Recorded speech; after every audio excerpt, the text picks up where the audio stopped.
Boa tarde, pessoal, tudo bom? Mais uma vez veio aqui brincar um pouco com a tecnologia, né? Aos poucos a gente vai aprendendo, vai tocando um pouco o barco referente a isso, tá? Bem, sempre lembrando que a vida é um eterno aprendizado e eu estou aqui mais uma vez para tentar mexer com esse tal de YouTube, né? Para ver se ele funciona.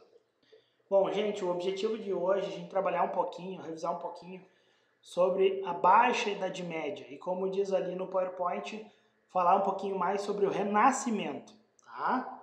Então eu vou passando o primeiro PowerPoint, vai falar ali um pouco sobre o Império Bizantino. Eu vou passar essa lâmina aqui porque sobre o Império Bizantino eu vou preparar uma aula à parte, tá? Que no caso, obviamente, não é hoje.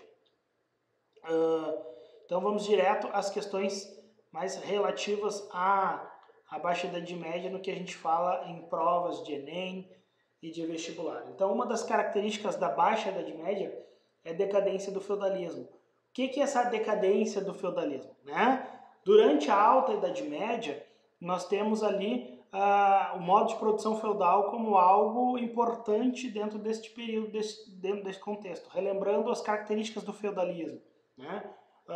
Teocentrista, ou seja, a igreja comandava, não esquece aquilo que eu sempre falo em aula, tudo para Deus, com Deus e por Deus.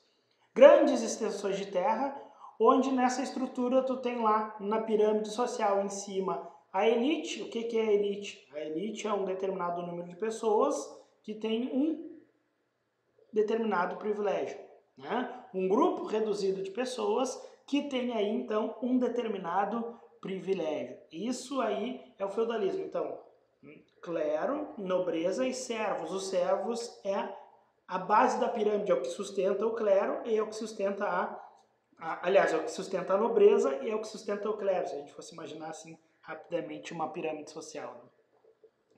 Vai ter o surgimento das feiras medievais. O que são essas feiras medievais, né? Essas feiras eram locais onde se articulava a troca de produtos. No momento inicial vai ser a troca de produtos, a troca de serviços, e depois essa troca de serviços e essa troca de produtos vai ser valorada, vai ser condicionada à troca de moedas.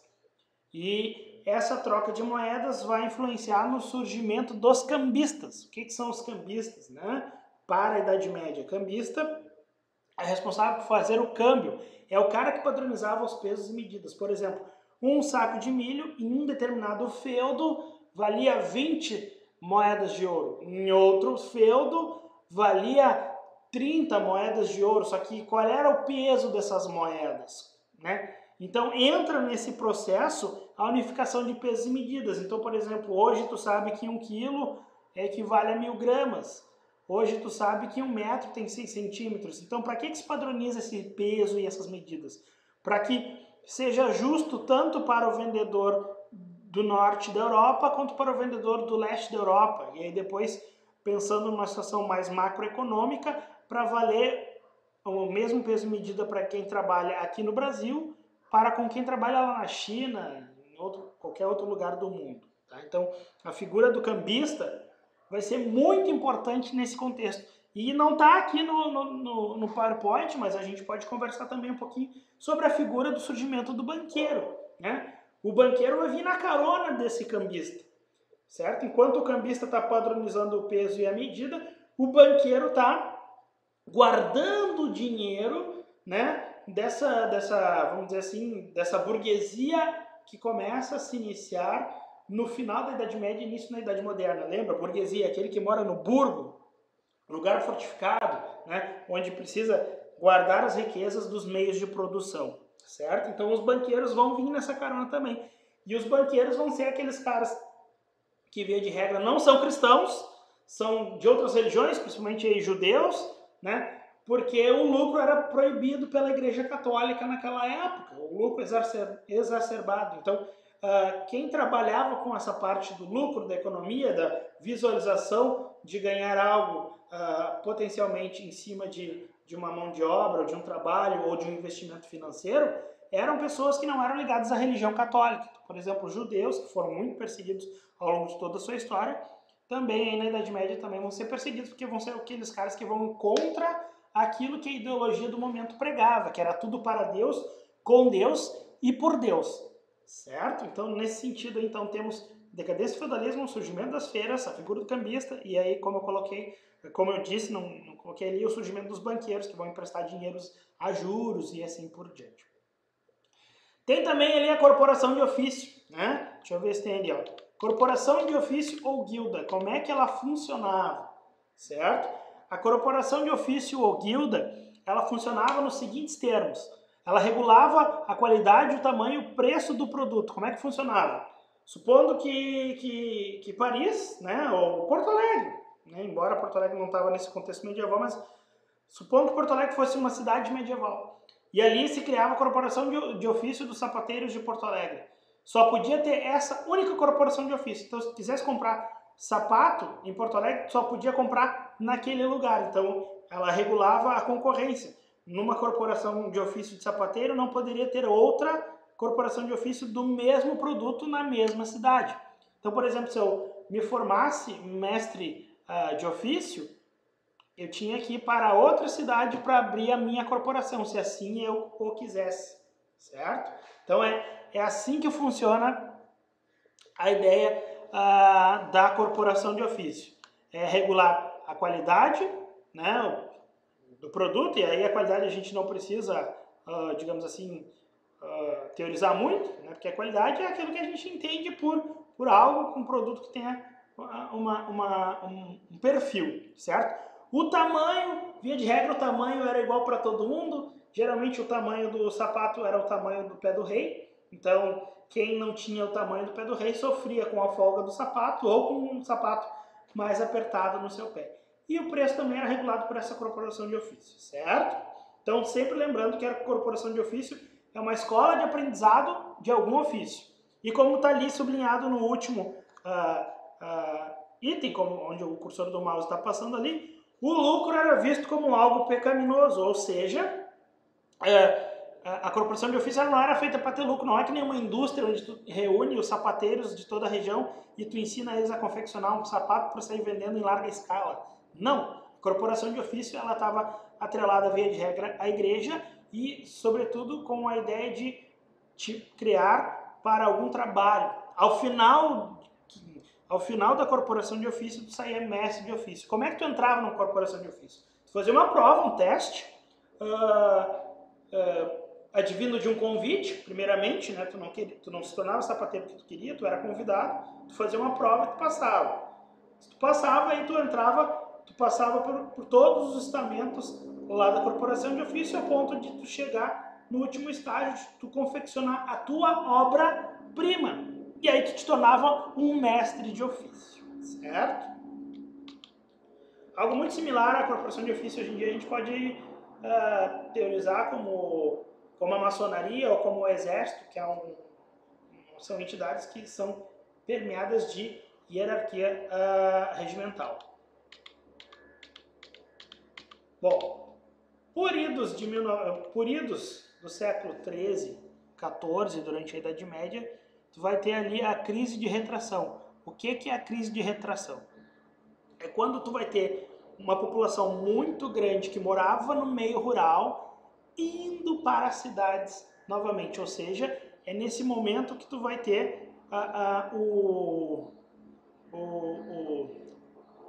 retorno da importância das cidades dentro do contexto medieval, porque durante o feudalismo as cidades existiam, Paris existiu, Londres existia, todas as cidades europeias grandes que a gente conhece existiam, porém elas não tinham sua importância política, econômica, financeira e social, eram todas, o mundo feudal não te esquece, ele é um mundo voltado para o meio rural, certo? Então, quando tu tem a retomada da economia, no sentido, como é que eu vou explicar para ficar melhor? Quando as cidades retornam a ter essa importância, né, onde os reis começam a centralizar os seus poderes e os reis se localizavam nessas cidades, a população começa a migrar para as cidades, para a urbe, para, portanto, ficar mais próximo daquilo que a gente chama da economia real. E aí tu vai ter um grande número de pessoas saindo dos feudos, né? A burguesia nascente também começa a ficar próximo dos reis, porque a burguesia tinha os meios de produção e as cidades começam a inflar. E aí vocês sabem, pessoal, é só pegar uma realidade de Brasil. Quando a população rural de determinados lugares vem para as capitais dos estados, essas capitais, essas cidades não estão prontas para absorver a quantidade populacional. E o que acaba acontecendo com isso? Uma série de demandas que as cidades não acompanham. Na Europa é a mesma coisa. A Europa recebe as cidades europeias têm um êxodo rural muito forte, né? A população vai para morar nas urbes e essas urbes não estão preparadas para acolher todas essas pessoas. E aí tem uma série de questões que vai implicar numa crise de retração, né? Tu tem ali o êxodo rural, então muitas pessoas saindo do meio rural, indo para as cidades. Em virtude disso, aquelas pessoas que trabalham no meio rural, que são responsáveis por fazer a plantação, né? E essa alimentação acaba, esse plantio de alimentos acaba indo para a cidade, o que acontece? Quando tu diminui a mão de obra em determinado setor, começa a faltar aquilo que ela produz. Então, por exemplo, se tu tem um êxodo rural, uma quantidade massiva de agricultores, de servos, que sai do meio feudal, do meio rural e vai para as cidades, começa a faltar o quê? Alimentos. Associado a isso, tu vai ter uma grande variação climática na Europa, né? Nesse contexto. E, além disso, tu tem a falta de higiene, que é algo cultural da época, né? Não pode esquecer que, como a visão da Igreja Católica naquela época era muito grande em virtude da questão da conservação do corpo e assim por diante, de certa forma isso era estimulado através da cultura das pessoas, ou talvez do não conhecimento dos métodos de higiene que as pessoas tinham. Então, tu comia com a mão, tu passava 3, 4 meses sem tomar banho, porque o corpo é a morada da alma, e como o corpo é a morada da alma, tu não tem que estar expondo a todo momento. E aí tu pega uma Europa onde tem um frio muito intenso, onde tu entrar em contato com a água, tu estava te expondo, a visão deles na época, a micróbios, a germes e assim por diante.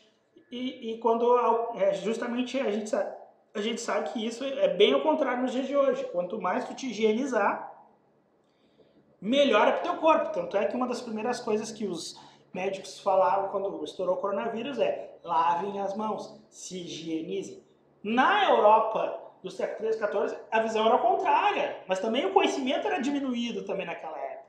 Então tu vai ter aquela ideia: não tome banho, conserve teu corpo assim, porque tu tomando banho, tu está expondo teu corpo ao frio pegar gripe, doenças vindas do ambiente hostil que o inverno te proporciona. Então tu vê como a história acaba mudando nesse contexto. Somado a isso, tu vai ter a Guerra dos 100 Anos, a Revolta Jaqueires, que é a revolta dos servos por melhores condições de trabalho, né? Aqui tem um pouquinho do que fala o que seria a Guerra dos 100 Anos, que é um conflito entre a Inglaterra e a França. Eduardo III, rei da Inglaterra, vai assumir o trono da França. E somado a isso, a disputa de Flandres, que é uma região da França, onde a Inglaterra também botava bastante o olho por ser uma produtora de tecidos. Haja visto que a Inglaterra já estava no seu prenúncio de uma futura revolução industrial aí que vai gerar através da confecção de tecidos, né, do tear mecânico. Mas a recém estava iniciando. E essa guerra termina com a vitória da França. O Carlos VII acaba assumindo o trono. Bom, outra coisa que tu não pode esquecer, e aí eu vou voltar aqui, quando eu falo em questão de falta de higiene, pessoal, é nesse contexto que entra a peste bubônica, né? A peste bubônica, se a gente for fazer uma relação, por exemplo, com o coronavírus, foi uma doença que dizimou uma boa parte da Europa, né? E quais as ocasiões dela, né? O que faz as pessoas adquirirem a peste bubônica ou botulismo, né? A falta de higiene. A mesma mão que tu te alimenta é a mesma mão que tu te higieniza ou não, e aí germes e bactérias estão nas tuas mãos, né? Hoje a gente sabe que está nas mãos, mas naquela época as pessoas não sabiam. Então, junto com os alimentos que tu comia com a mão, porque não existia talher, tu acabava ingerindo uma série de outros micro-organismos invisíveis e tal, e as pessoas acabam morrendo. As principais características do botulismo eram purulências, pus, né? Como se fosse um corpo tomado de pus, de secreções nojentas do nosso corpo, né? Bom, passado esse contexto, né, alguns questionamentos começam a surgir aqui nessa Europa medieval, né, nessa Europa de fim de Idade Média.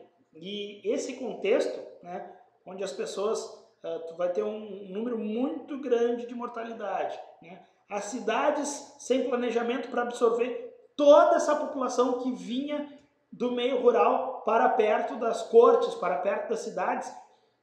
Alguns estudiosos da época começam, então, a perceber a fragilidade humana. E essa fragilidade humana vai ser retratada, né, principalmente por grandes pensadores da época, que a gente vai chamar de renascimento cultural. E quais são as características principais desse renascimento cultural? Tá ali, ó, o antropocentrismo. O que é o antropocentrismo? É o homem no centro do universo. O que vai se contrapor a esse antropocentrismo? Ao teocentrismo, que era o período justamente anterior à Baixa Idade Média, que é o período da Alta Idade Média, onde tudo era para Deus, com Deus e por Deus. Certo? Então, se inverte. O racionalismo, o que o racionalismo vai se pôr? A fé. Né? Antes aqui do racionalismo, todo esse contexto que eu falei para vocês, tudo era respondido através da fé. Né? Tudo aquela ideia, Deus quis, Deus fez, Deus o te puniu.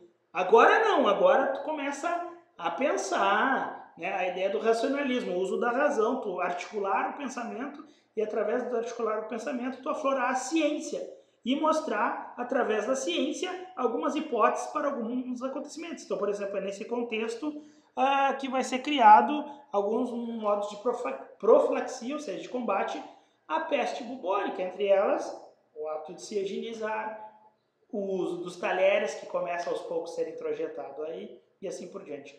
Outra característica importante é o classicismo. O que é o classicismo?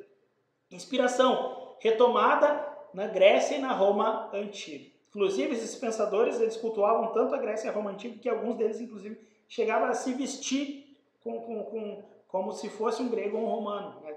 Naquela ideia de que a moda, a roupa, descreve muito como a pessoa é. E até hoje ela é assim. Se a gente for analisar alguém pela forma pela qual ela se veste, por ali a gente pode deduzir algumas coisas do que aquela pessoa quer passar com a mensagem, com a roupa que ela está usando. Tá?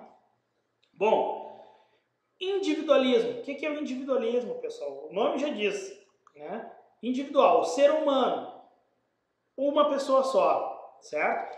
Em detrimento ao coletivismo da Idade Média, onde, por exemplo, as casas na Idade Média não tinham repartição, quarto, sala, cozinha. Né? Agora, com essa ideia do individualismo, do eu, né, do eu pensar, do eu raciocinar, começa a despertar então a ideia de que as pessoas podem sim viver num ambiente coletivo se individualizando. Um exemplo disso é as casas que começam a ter repartições, quarto, sala, banheiro, cozinha. E o último é o hedonismo, culto ao prazer. Tudo aquilo que te dá prazer, tu deve fazer. Tá? Botei ali vultos. Vultos é a ideia, né?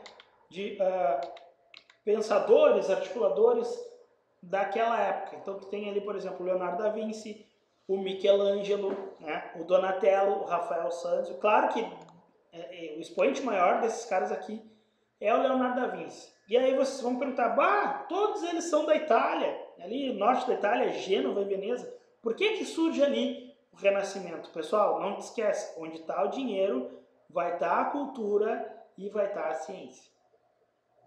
Se vocês pegarem para observarem, onde é que está surgindo, por exemplo, a linha de frente na vacina do combate ao coronavírus? Londres.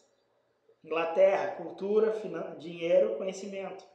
No Brasil, onde é que é o nosso centro nervoso, né, econômico? São Paulo. Não é à toa que os grandes shows começam por São Paulo.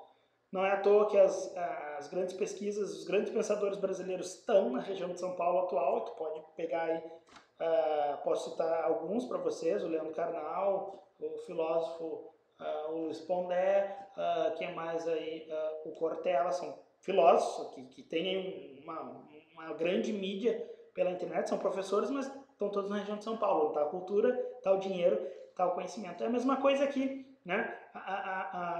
Gênova e Veneza naquela época eram os grandes interpostos comerciais que vinha do Oriente e dali, naquelas duas cidades da Itália, que migravam para o restante da Europa. Então logo lá estava o dinheiro, está a economia, está a cultura, está o conhecimento. Não é à toa que Leonardo da Vinci, Michelangelo, Donatello, Rafael Sanzio foram os grandes vultos do Renascimento, porque o Renascimento surge naquela região.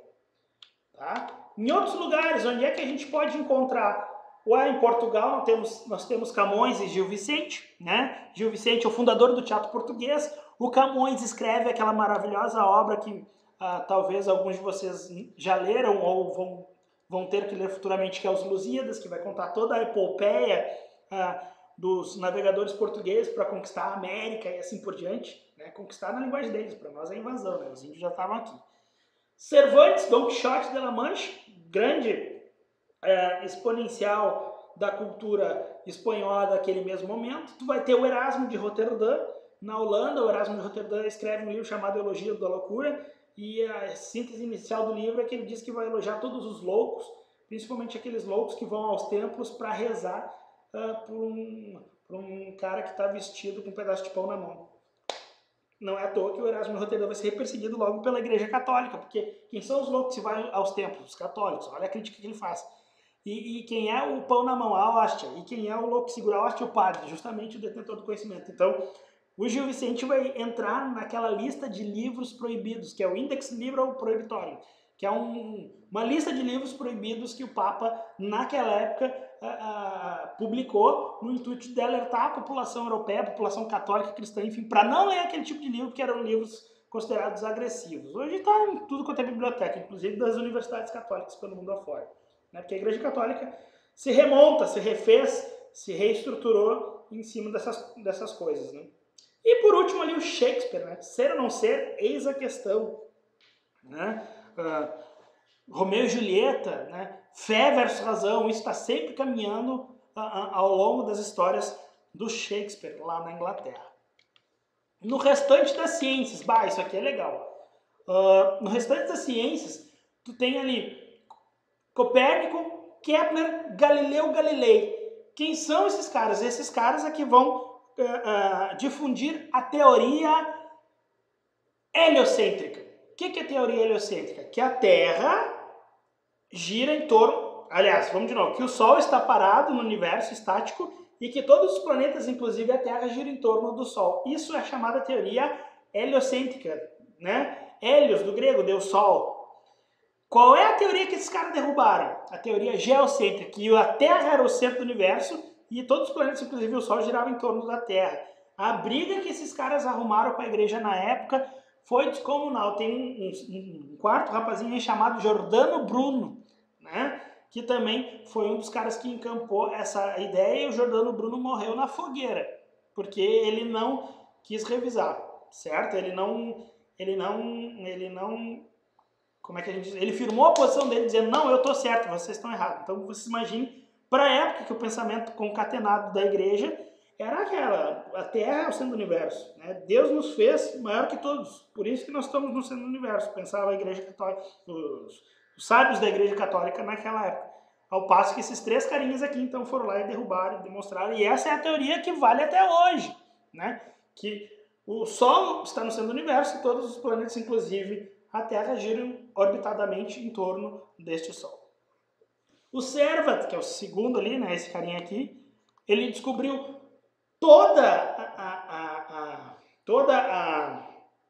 o sistema sanguíneo, né, as correntes sanguíneas do corpo humano. O Newton, não preciso dizer muito, foi aquele cara que criou, então, né, ou melhor dizendo, fez a teoria da gravidade, né, ou as leis de Newton. Se eu empurro o chão logo exerce uma força contrária igual. Né? A ideia da força resultante, quando um determinado objeto anda numa velocidade constante, não existe aceleração, e todas as questões que envolvem a ciência, a física, né, em torno do Newton. Bom, vamos um pouquinho para as obras rapidamente, tá? Isso aqui é a Mona Lisa, grande símbolo do Renascimento, criada pelo Leonardo da Vinci, e a grande tônica dela é os seus olhos. Né? Se tu parar o PowerPoint aqui, quiser caminhar onde tu esteja aí na tua casa, para qualquer lado, tu vai ter a nítida impressão que ela está te acompanhando com o olhar. Né? Se tu quiser ficar de ponta cabeça em cima do teu computador ou inverter o teu celular, se tu está vendo a videoaula pelo celular, tu vai perceber que ela está sempre te olhando. Matemática pura. Né? Além do que, esse quadro aqui, se pegar em um grupo de 5, 6 pessoas ou até mais e perguntar o que ela te passa, o que ela está te passando? Alguns vão dizer serenidade, alguns vão dizer que ela é enigmática, alguns vão dizer que ela está até sorrindo, outros estão dizendo que ela está tão triste. Qual é a ideia disso? Que cada pessoa tem a sua forma de pensar. E o nome disso se chama individualismo, racionalismo, o uso da razão. Aqui também tu vai ter outro quadro do Leonardo da Vinci, que é a Santa Ceia, né? Esse quadro aqui, então, a grande ironia do Leonardo da Vinci foi justamente mostrar que os apóstolos, inclusive Cristo, estão posando para um quadro ou para uma foto, porque qual é o correto dessa mesa aqui? Não o correto, mas vamos dizer assim, o mais comum. É que, por exemplo, Cristo estivesse sentado aqui e os apóstolos estivessem distribuídos por esse lado e por esse lado aqui que não tem ninguém. Mas ali ele está sendo irônico, mostrando a questão do reparo para a imagem, assim por diante. Mas o Leonardo da Vinci usa muito da matemática aqui, a ideia da perspectiva. Antes do Leonardo da Vinci, pouquíssimos ou quase nenhum, para ser sincero, pintores e artistas da época usavam a ideia da perspectiva. Qual é a perspectiva? A matemática, o cálculo da noção de profundidade, né? Botar aqui o quadro bem no centro, né? E assim por diante. Bueno, vamos dando sequência. Esse aqui é o Davi do Michelangelo, né? Esse aqui diz que o Michelangelo, quando terminou de esculpir, bateu no joelho e diz fala, né? Ou seja, só falta falar. De tão específico que foi esse quadro, o Michelangelo, assim como o Leonardo da Vinci, ele pegava os corpos no cemitério à noite para estudar, levava para casa à noite para estudar. Né, esse estudo da anatomia humana levou à perfeição. Por exemplo, se vocês olharem aqui, o Michelangelo foi tão detalhista que ele fez o que? Até os tendões, quando o braço da gente fica, né, levemente retorcido, ele pegou os tendões aqui para colocar aqui. Ó. Veja a importância que tem isso aí para a história da humanidade, né? A questão da perfeição, do racionalismo, do individualismo, né? Do questionamento de alguns dogmas da Igreja Católica da época. Esses caras questionavam bastante a Igreja sobre alguns dogmas. Nenhum deles disse que era ateu, pelo contrário. Eles eram cristãos fervorosos, católicos fervorosos, entretanto eles questionavam algumas coisas da Igreja. E esse questionamento sai através da perfeição do corpo humano, sai através da exaltação do individual, né, ao passo que a Igreja pregava o coletivo na época. A questão, por exemplo,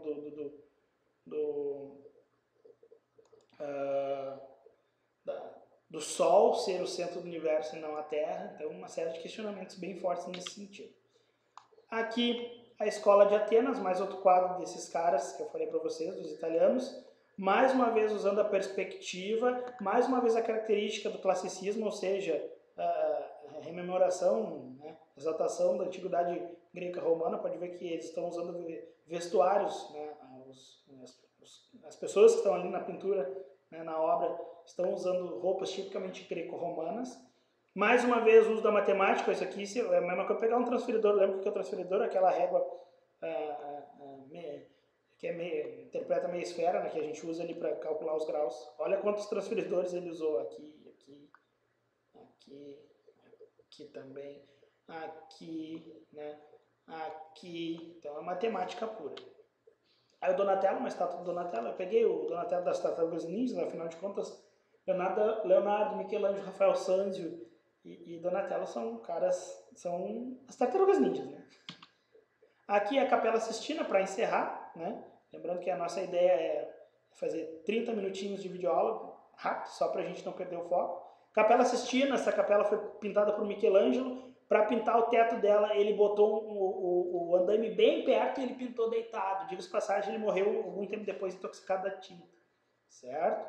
É nessa capela lá que é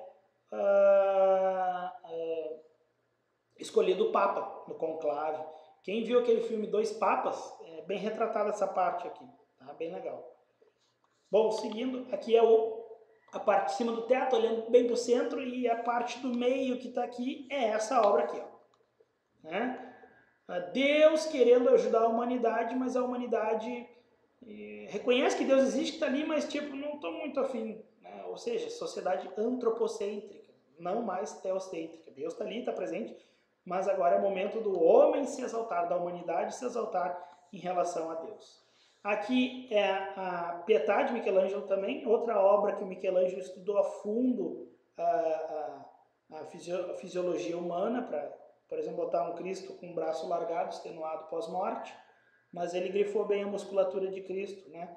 A questão da própria sua mãe Maria com as rugas da idade ali, extremamente detalhista, fruto daquilo que eu falei do estudo da anatomia humana por parte desses caras aí, certo? Anatomia proibida, porque eles pegavam os corpos à noite e tal, e eles tinham muito medo de ser pegos por pessoas, né, do cemitério que viam e veem como questão de tu violar cadáver ser crime. Hoje é crime do processo penal, Código Civil, né? Código Penal, melhor dizendo. Mas naquela época era visto, né, como um pecado grande, porque afinal de contas o corpo é a morada da alma, e se o corpo é a morada da alma, tu não pode desocultar esse corpo, tu não pode macular esse corpo. Certo, gente? Mais uma vez agradeço. Ficamos aí em torno de 30, 34 minutos de gravação. Peço a vocês para dar uma olhadinha, né?